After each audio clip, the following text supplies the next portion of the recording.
Guys being here. Really bad loss on Friday night. Not much else to say about it.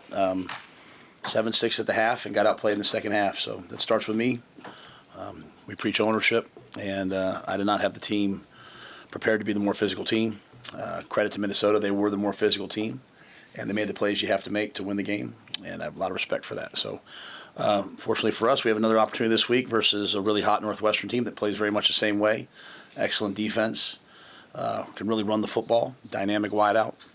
So we'll have to show up much better than we did last Friday. With that, I'll answer your questions. What is your injury update with guys like Rocco and Shavers and others?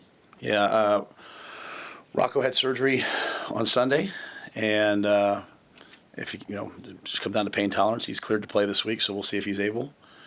Shavers played early in the game and then just wasn't able to continue. So we'll hopefully have him this week. I know it's hard to make real-time assessments on the line plays or anything after watching film, particularly the offensive line that you noticed. Yeah, I mean 9 sacks is not good enough. So there's I think 3 are on the running back. Some are balls. I mean, just all around. Balls got to get out faster. We've got to protect better. Okay. Backs have to step up and win the one-on-one. But we're not gonna walk away from that. I mean, if you're an offensive lineman, you can't give up 9 sacks. So, do you feel like everybody understands what they're supposed to do? Like when you say the backs, back out, run over, and you blitzed them and hit them in the face and ran them over. I mean, you got to win the one-on-one. There was one, Sam, that I didn't mean to cut you off there. Just I'm not going to make any excuses for our team, and I said it all falls back on me. We it's the first time since I've been here we didn't get in the end zone. We had opportunities. We had guys open. We didn't hit them. We had guys open. We didn't have enough protection to get the ball to them. You know what I mean? It was just not good enough at all. And that rests on our shoulders, and if our player, my shoulders, and if the players are who they say they are, which I believe they are, then the rests on their shoulders too. And so there's one that one of the last sacks was empty protection where the back has to get out, and back didn't hear the protection. So that was a missed assignment of audibly hearing it. But our guys know what to do. We're not fooled. There's not they were blitzing the back and bringing the guy who has the back and man across. Same thing that Iowa did last year. We were in Boston College. We were flipping the protection into it. So we didn't play nearly good enough. We have all the tools to handle that. We just didn't do it. What are you seeing from Dylan in the ability? I know he avoided a couple of sacks with his scrambling ability, but what about in what you're asking me to do in stepping up in the pocket to avoid some of that pressure when the rush is funneled to the back? I thought he avoided a lot of them, to be quite honest with you. I think there was probably avoided another 4 or 5. I think as a quarterback, I think all quarterbacks have to always take it upon themselves to not get sacked, right? Like, I've got to get the ball out. I've got to change the protection. I've got to do something. So that's the way Dylan thinks. That's the way we think. With that being said, he was under duress. So to me, it falls on Dana. It falls on Donnie. It falls on me. It falls on the players. I mean, I've never, 9 sacks. I mean, there's nothing else really to say. It just can't happen. You say you avoided another 4 to 5 sacks? Yeah, I'm saying he threw one left-handed, to flip one up in the air. I mean, some of those could be sacks. I'm saying? I just, they came out and they decided to pressure us. And they blitzed us, and we didn't adjust well enough to it. And the shame of it is it's 7-6 at halftime. Go win the game in the second half. Regroup at halftime, come out and do what you've done the last couple of weeks. It's not going to be easy. It's not. You're on the road at a packed house. National TV, of course they're going to come out and play you hard, and so it's come out in the second half and win the game, and that's what they did. We didn't do that; they did that. So we didn't hit their quarterback; they hit our quarterback. It's just a pretty simple game. You guys had good offensive balance at Maryland. Why wasn't the balance there as much as far as the run? It seems like you guys went away from the run. Even when the game was 7-6, it just didn't seem like the balance was there, especially when the sacks were piling up. Yeah, it wasn't good enough. I mean, I think I've always been really. I don't know what to say to you guys other than it wasn't good enough. I mean, I'm pissed off. I'm pissed off at the coaches. I'm pissed off at myself. I'm mad. So, yeah, I I don't know how to say it any other way other than that. To be quite honest with you, like, we didn't. Emmett ran the ball hard. They blitzed us. We never made them pay. We got some big sets a couple times. We ran by. We have the ball in the red zone twice in the first half. You got to score 2 touchdowns. It's a pretty simple game to me. Run the ball, stop the run, protect your quarterback, affect their quarterback. Don't beat yourself with penalties.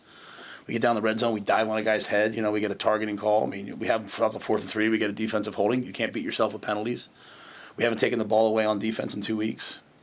Those things all fall on me. I'm the head coach, and so I don't mean to minimize it. I don't know how to answer it with you. You're exactly right. Everything that you guys are going to bring up, you guys are right about. To be quite honest, I'm bringing the same things up. You can't give up 9 sacks. You got to run the football. You got to convert third downs. I think we were 1 for 5 on third down in the first half, right? And if they're going to blitz you, then you have to get the ball. But they also sacked us in a 3-man rush. They all, so it's not any one thing. It was just bad football.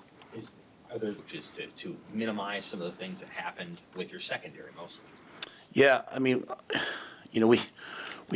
do tackle circuit every day last week. We do it every day. We practice that way. At some point, I'll do a great job of standing here and trying to be a leader and say I own it. But I'm sitting in that room just on the same page, telling our players they got to own it. Like you don't get to just leave your feet and dive at people's ankles and think good things are going to happen, right? Like, run your feet, strike, get off blocks, make tackles.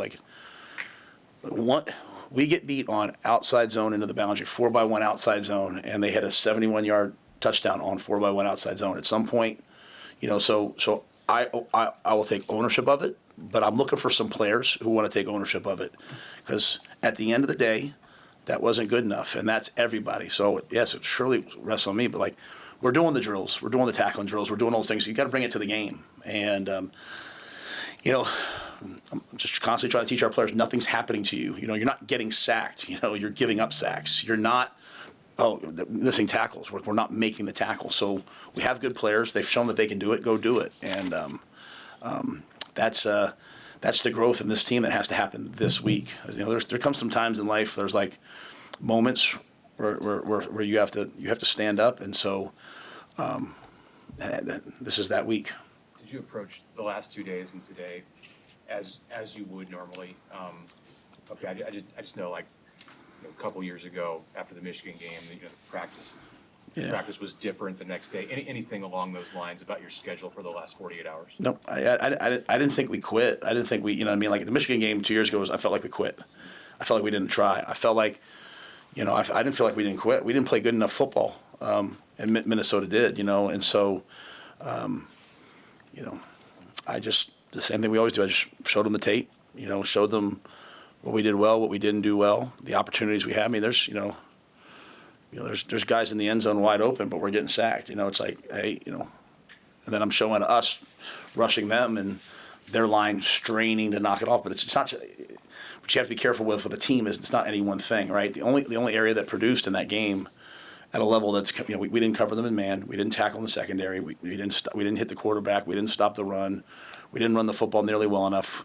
We had big plays that we either didn't hit or didn't catch. It's just all around. So that just falls on me. So just the game doesn't carry over. Tell the truth, and then see if they stand up this week and fight for themselves. That's exactly how it is. You can't blame anybody else. You can't talk about anything else. It just wasn't nearly good enough. The special teams, I thought, showed up. Credit to Jacory and that punt return team. They punted the ball out of bounds. Pregame warm-up, they were kicking the ball out of bounds. We stopped the ball at the 2. Great, Archie had a 54-yard punt with his right foot. Jeremiah Charles, Roman Mangini, Bryce Turner, those guys playing their tails off. Jacory, at the end of the game's over. He says, I want to be the punt returner, goes out, has a nice return. So our defense and offense have to produce the way the special teams produced. Did you feel that the energy was there coming out of last week into the game and pregame, when the game started? 100%. Yeah. I think it would be a disservice to our team to say, we had no energy. You know what I mean? I think it's just a disservice. It takes the pressure off. Here's what I'll tell you exactly how I really feel, Mitch. They were excited to play. They were fired up. There was juice on the sidelines. There was energy. We came out early on, and it just the football wasn't good enough. And I think once Minnesota started to assert their physicality, I don't know that we were ready for a fist fight. I think we thought it was going to be a little bit easier. That's sad to say, but that's why it falls on me. A lot of times get up here and say, this is my fault. I told the team the entire week, that this was a tough physical team and this would be a battle. And I had even assistant coaches like, man, why are you keep crowning them? What? I'm tired of that, man. Like you better respect every team you play, especially when you're at Nebraska. Like people are getting excited for you. So I'm not letting us off the hook by saying, hey, we weren't, what I mean? Like that's just like they played better than us. Credit to them, credit to them. This Northwestern team's been playing well. What jumps out of your evaluation? Yeah, I mean, I've watched everything on them. Like they're really physical. They play really, really hard. They run the football at a really high level. They lost the first game of the year, and then they lost to Oregon, and then since then they're on a tear. And they shut out. You know how hard it is to shut people out in college football, and they shut out Purdue last week. Coach Braun's done a great job since getting there. They play really, really sound defense. They've got a great pass rush. They're physical up front. Like I said, they're averaging, I think, 190 yards a game. They're sixth in the Big Ten in rushing. They got a wideout 17 who no one can cover. He gets most of their targets. They don't beat themselves, so it's a repeat of the type of team we played last week. You know what I mean? So we'll find out about ourselves this week. The sack issue is not new. I mean, Michigan was an issue. Michigan State was an issue. Now, a bigger issue. Are you seeing the same things show up? Is there any common denominators? It's a great question. I thought, Michigan, we struggled on the edges at tackle. Right. Michigan State, some of those sacks, we're holding the ball, trying to push the ball down the field. Like, they're kind of like, low value sacks. We got beat on a protection blitz. We were better against Maryland. And then this game, it was just everything. So, the ball has to get out quicker. We have to step up in protection. The coaches have to figure out, the coaching staff has to figure out not what we want to do, but what can we do. So it's purely on us. So what kind of what are you hoping to see from Coach Holgerson this week as he puts together the plan? Yeah, I trust Dana with my life. We got to get the quarterback to get the ball out. And I'm not saying he's holding the ball. I'm saying we have to give him plays where we were covered a lot of times in the game. Like they matched our routes and there was nowhere to go with the ball. So that's why it's I'm in no way defending anyone. I'm just trying to make sure our team hears it was everything, and that's why it's not good enough, right? We were covered. Then when we did get behind them, we didn't make the play, and then they blitzed the back, and then when we played man and they beat us on shallow crosses, then it's oh shoot, we can't, we better play some more zone. We're supposed to cover the guys, and we didn't cover at a high level, so we didn't pressure a ton. They pressured us, and we didn't hurt them with it. So then all of a sudden you're all right, let's pressure these guys. And so it's just complementary football. It's a little bit of everything. So I think Dana has to go back with his staff, and they have to figure out how we can run the football. I mean, football will never change. All I talk to the team about is don't beat ourselves with penalties and missed assignments. Win the turnover battle. We didn't lose it, but we didn't win it. Run the ball, stop the run, protect and affect the quarterback, win the situations. We're not scoring touchdowns in the red zone. We're not winning third down. It was bad all around. So, I think that I think the biggest thing is, hey, what can we do? Not, hey, this play's really good versus this coverage versus the guy. What can we do? And let's do that. And get Pritchett back. That'll help. Rocco playing will help. No disrespect to the guys that went in. Those guys. Obviously, you're starter for a reason. So, losing two starters was tough. And then I think to Sean's point, I'd like to see us run the football a little bit more because Emmett's playing really well. Do you feel like Barney and Key it's very simplistic to say scheme them into touches, but they've had 10 combined catches in the last 3 games. Yeah, yes. I'd like to see them touch the football. Do you think does there need to be more intentionality about just getting them the ball? Yes. You mentioned Pritchett and Rocco coming back will obviously help. Are there some younger guys who are getting closer to that rotation, or do you consider any of those second, third year guys? Yeah, we got some good young players that are developing. But I'm really not in that position right now. I think our starters are our starters, and we'd put them in and play them. And but if anybody else goes in, we expect them to play well. This is a positive. Some of your young defensive linemen have taken a jump. They're going through this kind of for the first time. Keona and Williams. Is there a journey they have to take where things are going to be imperfect, but they're making plays anyway? Yeah, I think that's true for all players. You know what I mean? I think they did some really good things in the game. Let's say even at halftime, I think I said like, hey, like they had, like come out for the radio. I was like, we gave up one play in the first half, really. The thing that we're not doing though is, you can defend on defense. I'd like our defense to wreak havoc, to get sacks and force fumbles and all these things. And I don't think we called the game that way. I think we were very vanilla in the way we called the game. And as a result, they got in rhythm and. Guys had a chance to make, the guy runs a shallow cross into, we fooled him into cover 2 and runs a shallow cross. The guy should be just, smacked. Obviously, we never want somebody to get hurt. We run up, we dive at the ankles, the guy gets a first down. So it's like, it's just a little bit of everybody. But yeah, there are definitely a lot of good things in there too.